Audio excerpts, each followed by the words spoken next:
같이 읽도록 합니다.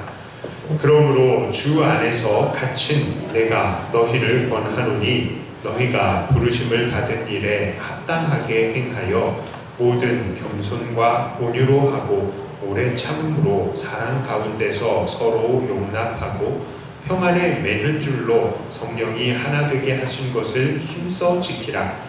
몸이 하나요 성령도 한 분이시니 이와 같이 너희가 부르심의 한 소망 안에서 부르심을 받았느니라. 주도 한 분이시요 믿음도 하나요 세례도 하나요 하나님도 한 분이시니 곧 만유의 아버지시라. 만유 위에 계시고 만유를 통일하시고 만유 가운데 계시도다. 아멘. 자, 이제 에베소서는 후반부를 향해서 달려갑니다. 바울 서신의 특징들 중에 좀 한 가지 특징이 있는데요. 물론 모든 것들이 다 공통적이라 말하기는 좀 그렇지만 보통 이렇습니다. 전반부에는 교리적인 이야기를 하고요. 후반부에는 이 교리를 근거로 한 실천적인 부분들을 이야기를 합니다. 이 에베소서 4장이요. 그런데 이 실천의 부분을 이야기를 하고 있는 거예요. 그래서 1절도 그러므로 라는 말로 시작을 합니다. 그러니까 여태까지 1장, 2장, 3장의 교리들을 들었지? 그러므로 라고 이야기를 합니다. 그러므로 자, 우리가 이렇게 많은 교리들에 대해서 들었으니까 이제 우리의 삶은 이러해야 한다라는 것을 가르치고 있는 것입니다. 이 단락의 핵심 문장은요 3절이라고 할 수 있습니다. 특별히 3절의 후반절이요, 바로 성령이 하나 되게 하신 것을 힘써 지키라 라는 말씀입니다. 자, 이것은 우리가 지금까지 나누었던 이 교리 중에 이 핵심을 담은 것입니다.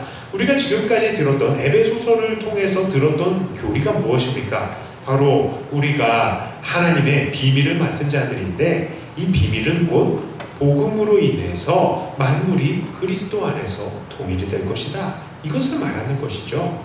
그리고 교회는 이미 그 만물을 충만하게 하시는 충만합니다 라고 했습니다. 그러니까 이미 교회는 그리스도의 몸으로 이미 통일을 이루고 있는 곳이다 라고 우리가 말씀을 나눴었죠. 그래서 3절에서도 성령이 하나 되게 하신 것을 힘써 지키라 라고 하는 것입니다. 자, 그러니까 여기 잘 보면요, 바울이 너희가 어떻게 해서든지 하나가 되어라, 하나가 아닌 것을 하나가 되어라 라고 말하지 않아요. 자, 뭐라고 말합니까? 이미 하나가 되게 하신 것을 지켜라 라는 것입니다. 무엇이에요? 니네들은 이미 하나야. 니네들은 이미 예수님 안에서 통일이 되어 있어. 니네들은 이미 만물에 충만하시게 하시는 이의 충만함이야 라고 이렇게 이야기를 하는 것입니다. 자, 그렇다면 이렇게 에베소 교회가 하나 되게 하는 것을 지키는 요소들이 뭡니까? 자, 1절에서 보면요, 부르심을 받은 일에 합당하게 하는 것이다 라고 해요. 이게 에베소 교회를 하나가 되게 하는 겁니다. 자, 2절에서는요, 겸손과 온유와 오래 참음으로 사랑 가운데서 서로 용납하는 것이다 이렇게 이야기를 합니다. 그리고 3절에서는 평안을 매는 줄로 지키는 것이다 라고 이야기를 해요. 자, 이 세 절은 모두 다 같은 말을 하고 있는 것입니다. 그러니까 성령의 하나 되게 하시는 것을 평안에 매는 줄로 지키는 것, 이것은요 마땅히 부름받은 이들이 합당하게 행해야 하는 것이고, 또 그 구체적인 방법이 무엇이냐? 바로 겸손과 온유와 오래 참음으로 사랑 가운데서 서로 용납하는 것이다 라는 것을 알 수 있어요. 모두 다 같은 이야기를 하는 것인데 이것은 당연히 믿는 자들, 부름받은 자들이 마땅히 해야 되는 것이고, 구체적인 방법은 뭐라고요? 오래 참음, 겸손, 그리고 온유, 이것으로 서로 용납하는 것이다 라는 것입니다. 자, 그러니까요, 결국 에베소 교회가 성령의 하나 되게 하심을 이루기 위해서 가장 핵심적으로 행동해야 하는 행동 지침, 이것이 바로 사랑 가운데에서 용납하는 것이다. 그리고 그렇게 사랑 가운데서 용납하게 하기 위해서 필요한 것이 바로 겸손, 온유, 오래 참음이다 이런 것을 말하는 것입니다. 정말 그렇습니다. 우리가 하나됨을 깨는 것, 이것은요 결국 사랑 가운데서 다른 사람들을 용납하지 않는 것에서부터 이게 깨지기 시작하는 거예요. 그런데 우리는 언제 이렇게 용납함을 이루지 못합니까? 내가 겸손하지 않을 때예요. 내가 온유하지 않을 때예요. 내가 오래 참지 못할 때예요. 그때에 우리는 상대방을 용납하지 못하고 확 깨지는 겁니다. 그리고 사랑을 이루지 못하는 것이죠. 하나됨을 이루지 못하게 되는 것이죠. 자, 그러면 하나씩 한번 볼게요. 겸손은 무엇입니까? 이 겸손은요, 남을 나보다 낮게 여기는 겁니다. 남을 나보다 낮게 이렇게 여기는 게 아니라 낮게 여기는 거예요. 낮게 여기는 거. 자, 남들의 생각이 내 생각보다 낮겠지, 깊겠지, 내가 알지 못하는 무언가 깊은 뜻을 갖고 있겠지 하고 생각을 하는 것입니다. 이게 바로 겸손이라고요. 자, 그러면 온유는 무엇입니까? 이것은요, 말과 행동과 생각마저도 부드러운 것을 말합니다. 자기가 잘났다고 생각하는 사람들이요, 온유하지 않아요. 상대방을 비난하는 데 빠르고 상대방을 내 뜻대로 행동하도록 만들기 위해서 다른 사람들을 강압하고 윽박지릅니다. 표현이 그러니까 거칠 수밖에 없죠. 그러나 온유한 사람들은 그렇지 않습니다. 온유한 사람들은 부드럽습니다. 언제나 자기가 잘못될 수 있다는 여지를 가지고 있는 것입니다. 이렇게 겸손함과 온유함을 가지고 있어야 되는 거예요. 그런데 이 사람들에게 진짜 필요한 또 요소가 있습니다. 그것이 무엇이냐? 오래 참음인 것입니다. 왜 오래 참음이 필요하겠습니까? 겸손하지 않고 온유하지 않은 사람들은요, 이 오래 참을 필요가 없어요. 왜요? 우리 진짜 오래 참을 필요가 없어요. 당장에 자기의 뜻을 이루기 위해서 거칠게 이야기를 하고 윽박 지르고 행동하기 때문에 이 사람들한테는 딱 두 가지 결론만 있는 것입니다. 당장에 자기가 화를 내서 자기의 뜻을 이루거나 아니면 상대와 사이가 나빠지거나 둘 중에 하나인 거죠. 그 사이에 오래 참음이라는 게 들어갈 틈이 있겠습니까? 오래 참을 필요도 없잖아요, 이런 사람들은.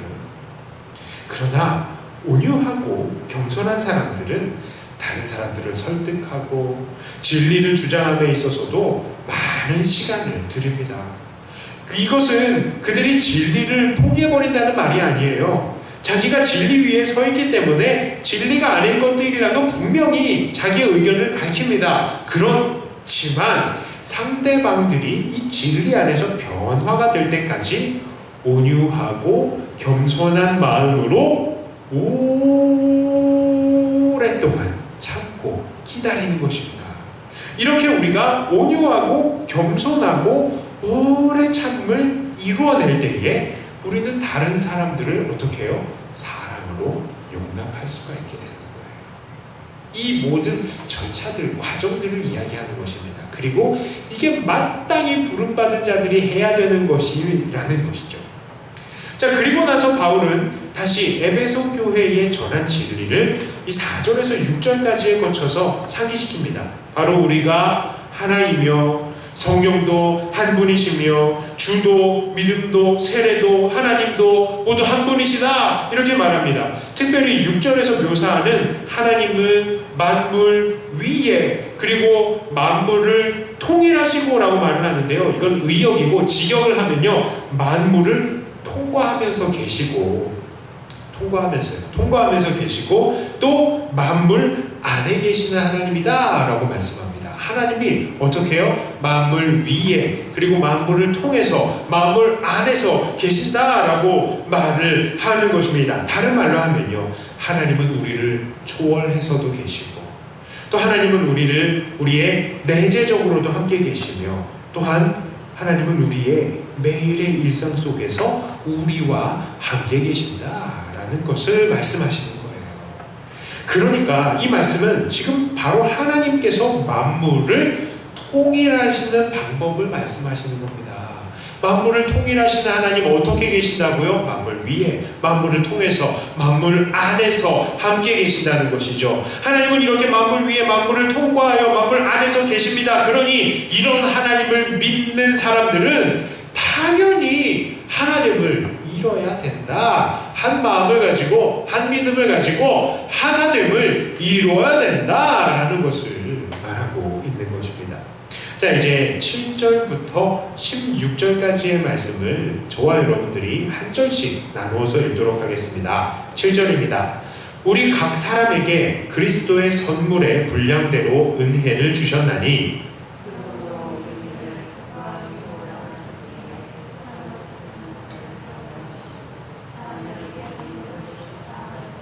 올라가셨다 하였은즉 땅 아래 낮은 곳으로 내리셨던 것이 아니면 무엇이냐?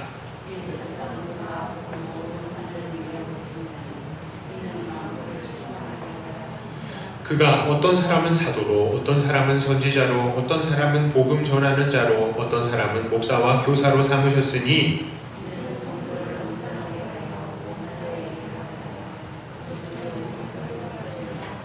우리가 다 하나님의 아들을 믿는 것과 아는 일에 하나가 되어 온전한 사람을 이루어 그리스도의 장성한 분량이 충만한 데까지 이르리니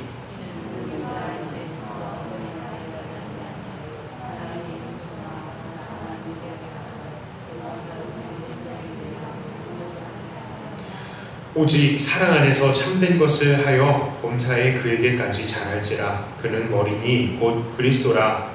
그에게서 온 몸이 각 마디를 통하여 도움을 받음으로 연결되고 결합되어 각 지체의 분량대로 역사하여 그 몸을 자라게 하며 사랑 안에서 스스로 세우느니라. 아멘. 자, 이제 바울은요, 우리가 하나가 되어서 무엇을 해야 되는지를 말합니다. 무엇을 해야 되느냐? 그것은 성장입니다. 이 13절의 말씀이요, 우리가 다 하나님을 아들을 믿는 것과 아는 일에 하나가 되어 온전한 사람을 이루어 그리스도의 장성한 분량에 충만한 데까지 이르리니 라고 이야기를 하는데요. 자, 우리는 모두 그리스도의 장성한 분량이 충만한 데까지 이르러야 한다, 다가가야 한다, 자라가야 한다라는 것을 말하는 것이에요. 그리스도의 분량이 충만하다, 이 말, 이것은 무슨 뜻이겠습니까? 우리는 계속해서요, 그리스도께서 만물을 충만하게 하시는 분이시다라는 것과 또 우리가 그리스도 안에서 통일된다라는 것을 나누었죠. 자, 그러니까 여기 그리스도의 분량이 충만하다라는 것은 바로 우리의 마지막에 구원의 상태에 대해서 이야기를 하는 것입니다. 이 상태는 바로 만물을 온전하게 회복하셔서 하나님 안에서 통일되게 하시는 온전한 신비로운 상태를 말하는 것이죠. 완전한 천국에서의 그 신비로운 결합을 이야기를 하는 거예요. 우리가 바로 그런 상태까지 달려가야, 자라가야 되는 것입니다. 자, 그런데 우리를 이렇게 완전한 구원의 상태, 완전한 통일의 상태까지 이르게 하는 방법이 무엇입니까? 그것은 바로 하나님의 아들을 믿는 것과 아는 일에 하나가 되는 것입니다.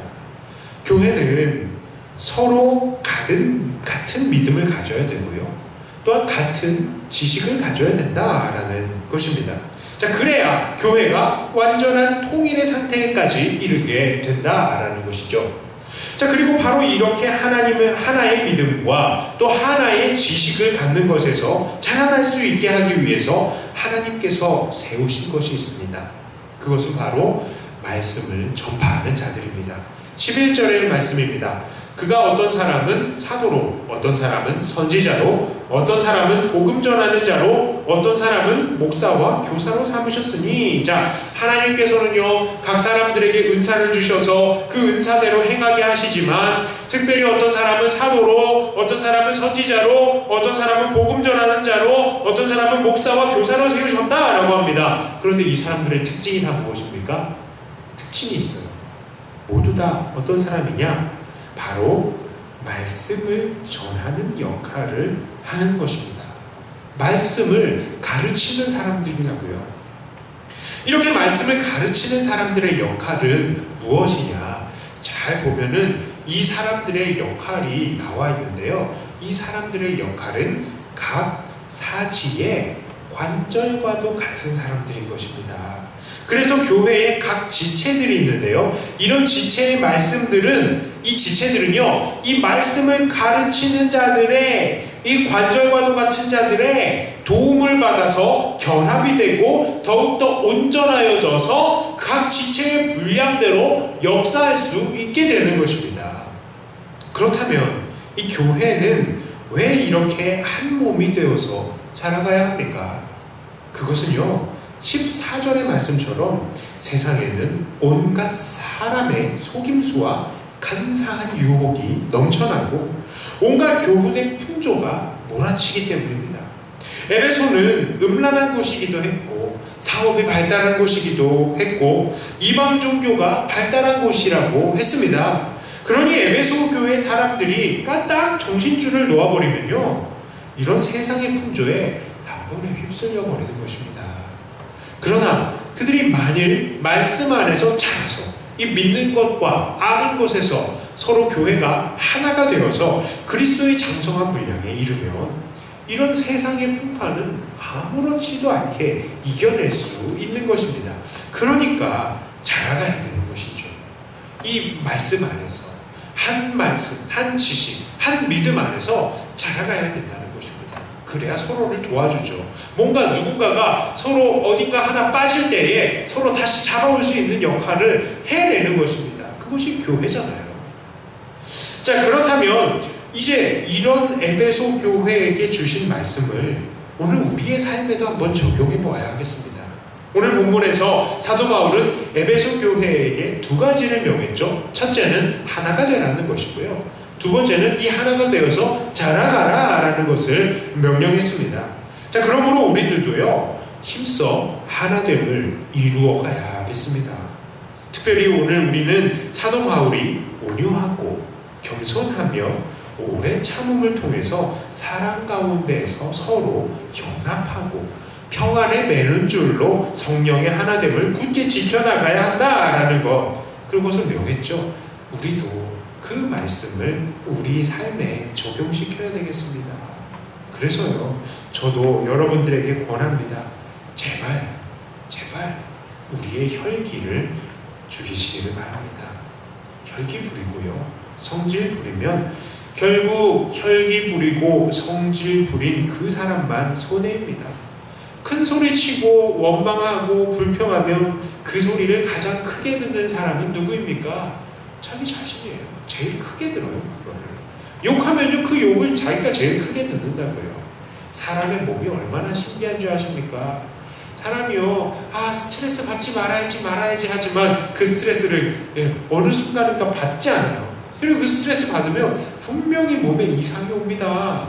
화내는 것도 똑같아요. 화내면요, 분명히 그 사람이 제일 크게 영향을 받는 겁니다.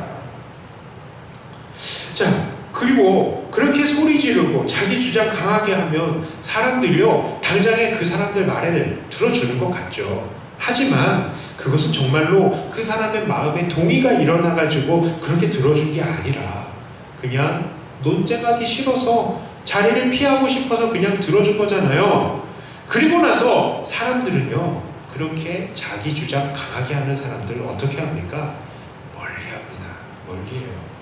왜요? 얽히기 싫거든요. 얽히면은 귀찮아지거든요. 얽히면은 자꾸 말을 섞으면 섞을수록 자기한테 상처가 되거든요. 그러니까 가까이 하고 싶어 하지 않게 되는 겁니다.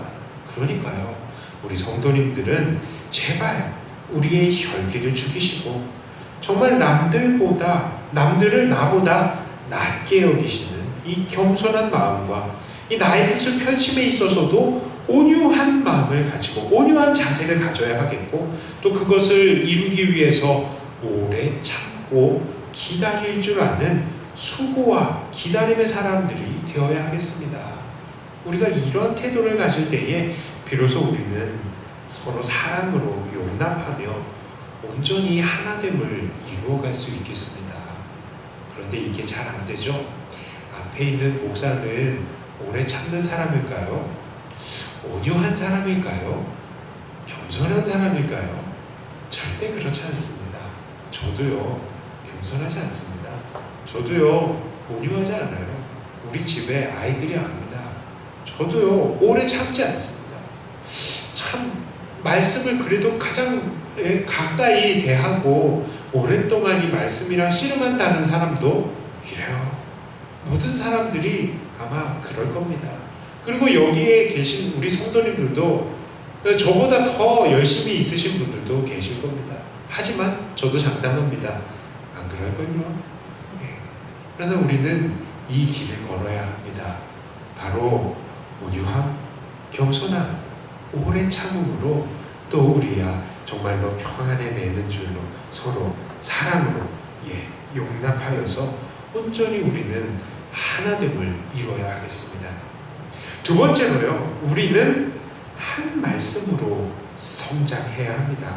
왜 그렇습니까? 지금 시대는요, 에베소 교회 시대보다 더 음란하면 음란했지 덜 음란한 시대가 아니죠. 훨씬 더 악독한 유혹들이 넘쳐나는 시대이기도 하고요. 그때보다 훨씬 더 많은 세상의 풍조가 날마다 교회를 강하게 때리고 있는 것입니다. 그렇기 때문에 우리는 더 조심해야 되고 더 하나님 말씀 안에서 성장해야 되는 것입니다. 이것은 종말의 때가 다가오면 다가올수록 우리는 더욱더 주의해야 하며 더욱더 열심히 성장해야 되는 것입니다. 왜요? 종말의 때가 닥쳐올수록 이런 타락함은, 세상의 풍조는 더욱더 심각하게 우리에게 불어올 것이기 때문입니다. 우리는 이렇게 교회를 세우고 또 성장시키게 하기 위해서 무엇을 해야 됩니까? 당연히 하나님의 말씀 안에서 하나됨을 이루어야 합니다. 한 말씀, 한 믿음을 가져야 되는 것이죠. 내 생각, 저 사람 생각, 막 서로 누가 맞냐 싸울 것도 없어요. 왜요? 하나님 말씀의 기준에 맞추면 되니까. 그 기준에 맞추면 우리가 자동으로 하나가 되고 그 하나로 우리는 한 방향을 향해서 나갈 수 있는 것입니다. 그리고 바로 이렇게 한 말씀, 한 믿음을 가지기 위해서요, 오늘 우리 교회에서는 바로 목사의 역할이 너무나도 중요합니다. 이건 저만 들어도 괜찮은 건데, 목사는 각 지체들을 연결하는 마디아도 같은 것입니다. 마디아도 같은 거예요. 제가 자꾸 제 칭찬하고 제 자랑을 하는 것 같아서, 저의 중요성을 자꾸 전파하는 것 같아서 죄송하지만 마디는 중요합니다. 제가 하는 운동이 있어요. 주짓수. 그런데 그 운동이 너무, 사실 원리는 간단합니다. 상대방을 제압하려면요, 어디를 제압하냐, 제가 막 힘을 길러가지고 이 팔을 야 하고 이렇게 부러뜨리는 이런 거 안 합니다. 뭘 하느냐면요, 관절을 꺾어요. 왜요? 관절이 꺾이기도 쉽고, 관절이 꺾이면요 온몸이 꼼짝달싹 못합니다. 그렇게 되는 거예요. 온몸이 힘이 다 빠져버리거든요. 그래서 목사가 이것같이 중요한 겁니다. 목사가 진리의 말씀이 아닌 것을 증거하면 그만큼 교회는 온전한 말씀을 받지 못하고요, 교회가 세파에 이렇게 저렇게 흔들리게 되는 것입니다. 그러므로 여러분들은 저를 위해서 기도를 많이 해주셔야 됩니다. 자, 그리고 또 항상 제가 바른 말씀을 전할 수 있도록 또 기도와 또 연구에 정진할 수 있도록 도와주셔야 되겠습니다. 또한 이 목사가요, 연소하지만 여러분들에게 말씀으로 드리는 권고에는 순종해 주시기를 부탁드립니다. 목사가 그저 자기의 말만 전하는 것이라면 당연히 여러분들은 말씀을 안 들으셔도 됩니다.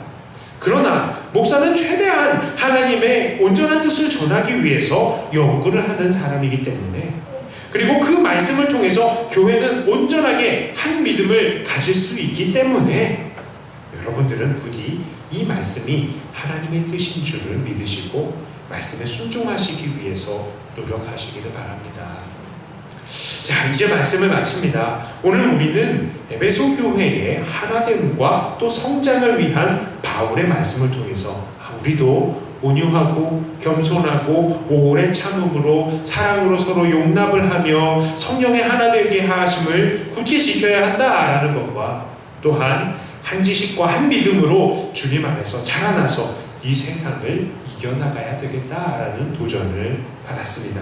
그러므로 이 시간 받은 이 말씀들을 늘 기억하시고 주님께서 원하시는 하나됨과 자라감을 이루어나가며 세상을 이겨내시는 저와 여러분들이 다 되시기를 주님의 이름으로 축복합니다. 기도합니다. 하나님 아버지, 오늘 이 말씀을 통하여서 우리가 서로 사랑으로 하나가 되어야 된다는 것, 이 하나됨을 지켜야 된다는 것, 그리고 하나 되어서 한 지식과 한 믿음 안에서 주님 안에서 자라나야 된다는 것을 우리가 또 도전을 받았습니다. 하나님, 우리가 받은 말씀처럼 그렇게 살아가게 하여 주시옵소서. 온전히 만물을 충만하시게 하시는 그 충만이신 우리 주님께서 우리 안에 계시니 우리가 정말로 이 창조의 아름다운 모습, 그리고 천국의 아름다운 모습으로 완전하게 서로 하나를 이루는 경험을 할 수 있게 해주시고, 또한 하나님, 우리가 이 안에서 주의 말씀 안에서 서로 열심히 자라가서 정말 세상이 우리를 흔들 수 없고 세상이 우리를 감당할 수 없는 자들이 다 되게 하여 주시옵소서. 특별히 우리 백동교회 한 명 한 명을 축복합니다. 하나님, 우리의 마음을 만지시고 날마다 이 말씀에 순종하겠다고 결심하고 다짐하지만 잘 되지 않는 것들을 봅니다.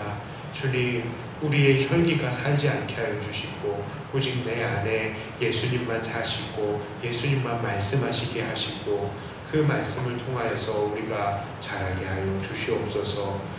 그리고 특별히 이 중부지방에 비가 많이 내려서 많은 피해들이 있고 또 많은 슬픔을 당한 사람들이 있습니다. 하나님, 그 슬픔들을 위로하시고 어려운 모든 순간에 하나님을 의지할 수 있는 그 마음을 또한 열어주시고, 하나님께서 이 기회를 통하여서 하나님 무엇을 하나님께서 원하셨는지 또 깨닫게 하시는 지혜도 우리에게 허락하여 주시고, 하나님 어서 그 모든 환경들, 형편들을 나음을 허락하여 주시고 그들에게 또한 평안한 생활 가운데에 하나님을 섬길 수 있게 하는 복을 허락하여 주시옵소서. 감사를 드립니다. 우리 주 예수님 이름으로 간절히 기도드리옵나이다. 아멘.